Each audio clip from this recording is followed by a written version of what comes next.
Remove plastic. आज credit card जितनी plastic एक ह्यूमन बॉडी इनहेल कर रही है। मैरीन लाइफ से लेके ह्यूमन लाइफ, इवन कि आज हमारा इन्वायरमेंट इम्पैक्ट हो रहा है प्लास्टिक के यूज से। दोस्तों ये देखिए फ्लोटिंग गार्बेज पैच जो कि 1.6 मिलियन स्क्वायर किलोमीटर में फैला हुआ है। इसका एरिया इतना बड़ा है कि इसमें फ्रांस जितनी 3 कंट्री आसानी से समा जाएं। और ऐसे 5 फ्लोटिंग पैच है जो कि ओशन में फ्लोट कर रहे हैं और वहाँ की मैरीन लाइफ को इम्पैक्ट कर रहे हैं। दोस्तों अप्रोक्सीमेटली 8 मिलियन टन से लेके 10 मिलियन टन के बीच हर साल प्लास्टिक डंप की जा रही है ओशंस में। एस्टिमेटली 250 से ज़्यादा स्पीसीज आज इम्पैक्ट हो रही है प्लास्टिक वेस्ट से जो कि ओशंस में फेंका जा रहा है। और हर साल 1 लाख से ज़्यादा मैरीन एनिमल जान गंवा रहे हैं प्लास्टिक वेस्ट से। और अगर आप सोच रहे हैं कि इससे सिर्फ मैरीन लाइफ इफेक्ट हो रही है, ह्यूमंस का इस पर कोई इम्पैक्ट नहीं पड़ता, तो नहीं।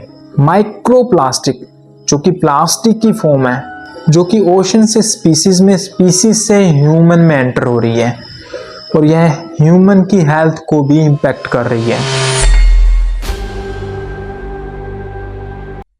दोस्तों वर्ल्ड वॉर से पहले प्लास्टिक का कोई नामो निशान भी नहीं था। प्लास्टिक यूं ही रातों रात में डेवलप नहीं होगी। प्लास्टिक को इन्वेंट होने में 4 फेसेस से होकर गुजरना पड़ा है। 1862 में इन्वेंट हुई पैरेक्साइन प्लास्टिक जो कि एक फेक प्लास्टिक थी जो बनाई गई थी प्लांट और सेलुलोस के मिश्रण से।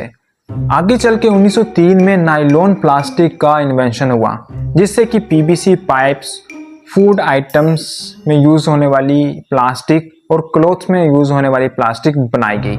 और 1905 में जाके बनी पॉलीथीन प्लास्टिक। दोस्तों पॉलीथीन प्लास्टिक वही प्लास्टिक जो आज हम पॉलीथीन्स में और बोतल प्लास्टिक में यूज होता देख रहे हैं। और 1907 में जाके बनी बेकेलाइट प्लास्टिक जो कि एक ट्रू सिंथेटिक मटेरियल था। दोस्तों बात करेंगे प्लास्टिक के टाइप्स की, टाइप्स ऑफ प्लास्टिक। दोस्तों प्लास्टिक के टाइप्स को मैंने 2 टाइप्स में डिवाइड किया है। पहली आती है कॉमन प्लास्टिक और दूसरी आती है इंजीनियरिंग प्लास्टिक।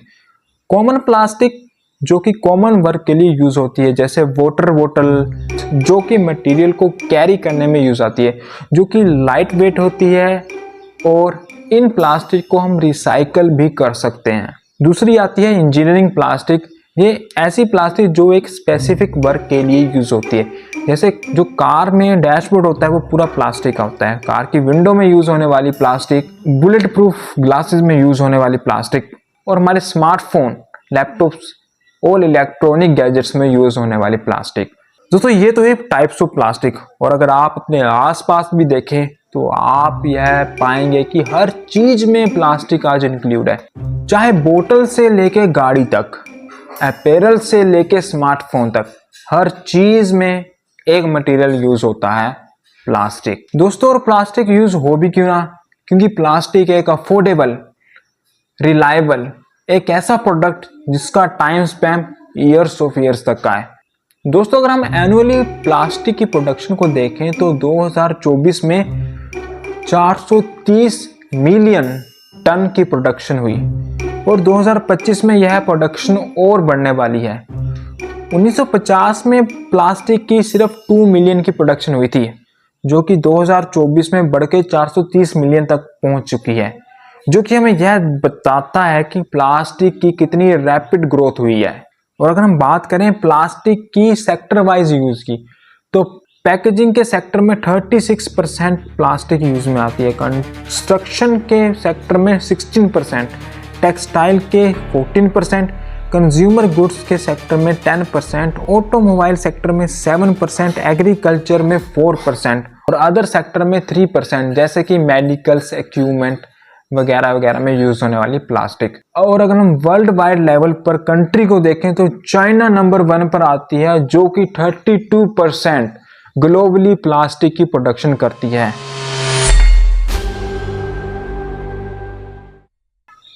सेवरल स्टडीज में human body including lungs, blood, placenta और इवन ब्रेस्ट मिल्क के सैंपल्स में माइक्रोप्लास्टिक पाया गया।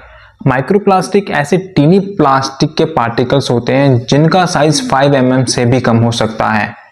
दोस्तों कुछ स्टडीज हैं जो कि माइक्रोप्लास्टिक के एविडेंस को कंफर्म करती है, जैसे कि study published in Environment International Netherlands में 77% सैंपल्स में माइक्रोप्लास्टिक पाई गई है, और study of Nature Environment journal Italy में प्लेसेंटा और इवन न्यू बोर्न बेबीज में भी माइक्रोप्लास्टिक के पार्टिकल्स पाए गए हैं।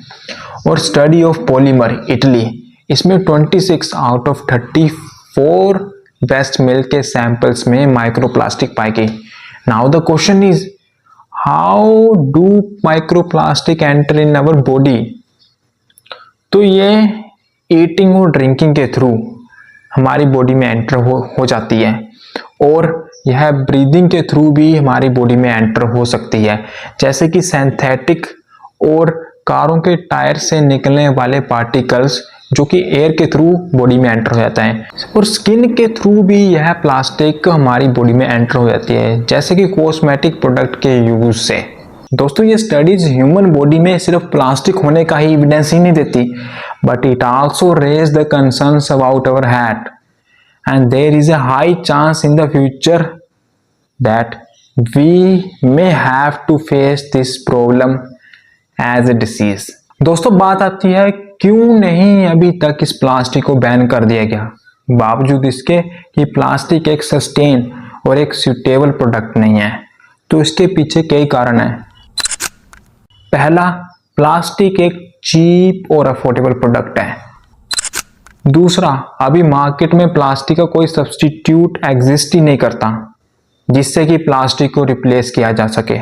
जो अभी सब्स्टिट्यूट है भी प्लास्टिक के, वो अभी उस लेवल पर मैन्युफैक्चर नहीं हो रहे हैं। तीसरा, lobbying bye plastic manufacture. Decades of decade से इस आइडिया को फैलाया जाता है कि प्लास्टिक को हम रिसाइकल करेंगे, बट इन रियलिटी सिर्फ 9% प्लास्टिक ही रिसाइकल हो पाती है, बाकी सब वेस्ट है। नेक्स्ट रीजन है पुअर वेस्ट मैनेजमेंट। ये बात तो हम सभी को माननी पड़ेगी कि पुअर वेस्ट मैनेजमेंट इसका एक बहुत बड़ा कारण है। इंडिया में ही देखें तो इंडिया के वेस्ट मैनेजमेंट सिस्टम की धज्जियां उड़ी हुई हैं, और इंडिया 2022 में ही प्लास्टिक बैन को लेकर फेल हो चुका है।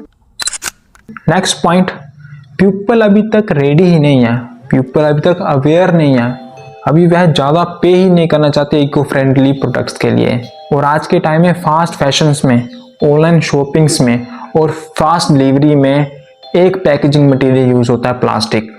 दोस्तों अगर इंडिया और चाइना जैसी बड़ी कंट्री आज प्लास्टिक को टोटली बैन भी कर देती हैं तो इसका डायरेक्ट असर हमारी वर्कफोर्स पर पड़ेगा। वर्ल्ड वाइड लेवल पर 5 मिलियन पीपल्स डायरेक्टली इंगेज्ड हैं प्लास्टिक प्रोडक्शंस में, और अकेले इंडिया में 4 मिलियन लोग प्लास्टिक इंडस्ट्री से जुड़े हुए हैं, जो कि इम्पैक्ट होंगे अगर इन्हें डायरेक्ट बैन लगा दिया गया प्लास्टिक पर।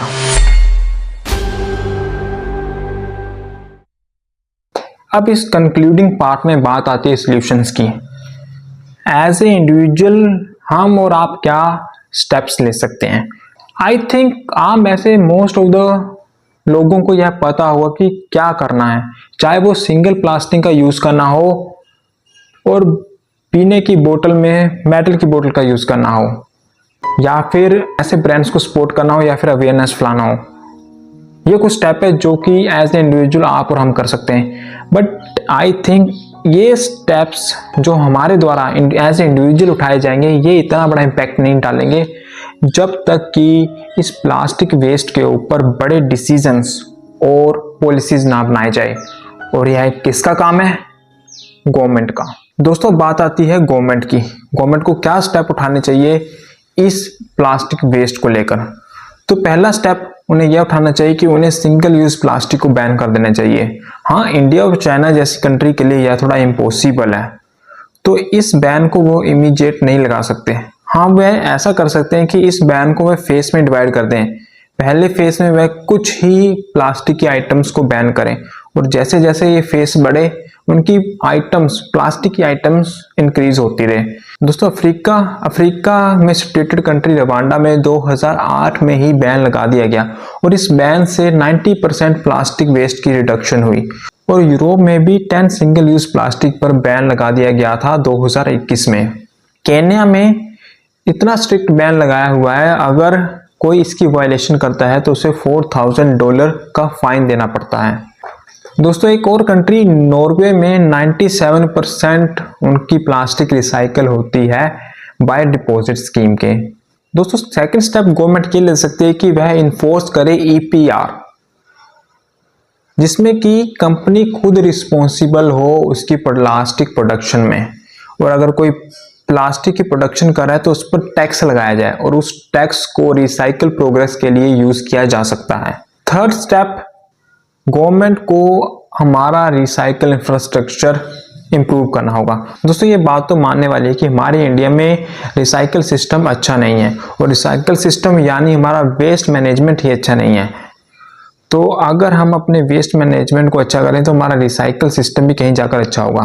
फोर्थ स्टेप, एक ऐसा रोटेटिंग मॉडल क्रिएट करना जिसमें कि रिसाइकल का प्रोसेस अच्छा हो, जिसमें कि हमारी प्लास्टिक कम यूज में आए और रिसाइकल ज़्यादा हो। और इसी दौरान हमारी गवर्नमेंट को कोई ऐसा अल्टरनेटिव या ऐसा सब्स्टिट्यूट मार्केट में उतारना होगा, या ऐसे बायो प्लास्टिक प्रोडक्ट और ब्रांड्स को सपोर्ट करना होगा जिससे कि वह प्लास्टिक में रिप्लेस हो सके, जिससे कि प्लास्टिक का मार्केट में जो शेयर है वो कम हो सके। तो दोस्तों आई थिंक ये कुछ स्टेप्स हैं, अगर इसे गवर्नमेंट के द्वारा स्ट्रिक्टली इम्प्लीमेंट किया जाए तो हम इस प्लास्टिक वेस्ट की समस्या को सुलझा सकते हैं।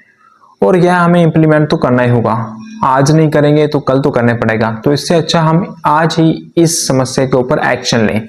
अभी देखो ये प्लास्टिक वेस्ट का इशू इतना बड़ा नहीं है और ना ही इतना कंसर्निंग लगता है, तो लोगों का ध्यान इस पर नहीं है और गवर्नमेंट की प्रायोरिटी लिस्ट में भी अभी तक यह शामिल नहीं है। और यह इशू तब जाके प्रायोरिटी बनेगी जब लोगों में इसकी डिस्कशन होनी शुरू होगी, डिस्कशन हमारे फ्यूचर को लेके। और जितनी अवेयरनेस यह लोगों में फैलेगी, चाहे वो सोशल मीडिया के थ्रू है, उतनी ही यह अवेयरनेस लोगों में एक माइंडसेट को क्रिएट करेगी और यही माइंडसेट आगे जाके प्रायोरिटी में कन्वर्ट होगा और यही जनता की प्रायोरिटी आगे जाके ऑटोमेटिकली गवर्नमेंट की प्रायोरिटी में कन्वर्ट हो जाएगी, जिससे कि ये टास्क जो शायद आज आपको इम्पॉसिबल लगता है, आने वाले टाइम में यह कंप्लीट हो जाएगा।